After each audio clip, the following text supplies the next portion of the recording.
আজকের ভিডিওতে ভাগ বেঙ্গল ছাগল লালন পালনের সুবিধা নিয়ে আলোচনা করব। ভিডিওটি না টেনে সম্পূর্ণ ভিডিওটি দেখার অনুরোধ রইল।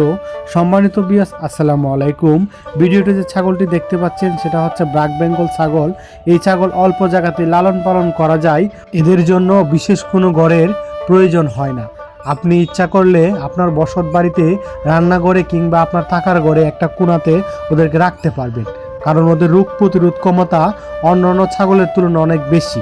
ব্ল্যাক বেঙ্গল ছাগল সাধারণত গাছের লতা পাতা বা শুকনা ঘাস, কাঁচা ঘাস এগুলাই তারা পছন্দ করে। এদেরকে আলাদাভাবে কোনো তুলা খাবার দিতে হয় না।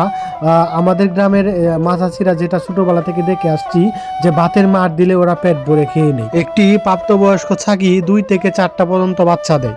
বাচ্চাকে কোনো তুলা খাবার খাওয়াইতে হয় না, মায়ের দুধ খেয়ে এবং লতা পাতা খেয়ে তারা বড় হয়। বাচ্চা যখন বিক্রয়ের যোগ্য হয় তখন আপনি অল্পতেই বাজারজাত করতে পারবেন, কারণ এই ব্ল্যাক বেঙ্গল ছাগল প্রতিটা বাজারে অনেক চাহিদা। কারণ তাই আমি আপনাদেরকে বলবো, অল্প করেছে যদি কোনো ছাগল লালন পালন করতে চান তাহলে আপনি ব্ল্যাক বেঙ্গল ছাগল লালন পালন করা শুরু করুন। আমার আজকের এই ব্লগ ভিডিওটি এই পর্যন্তই। ভালো থাকুন, সুস্থ থাকুন।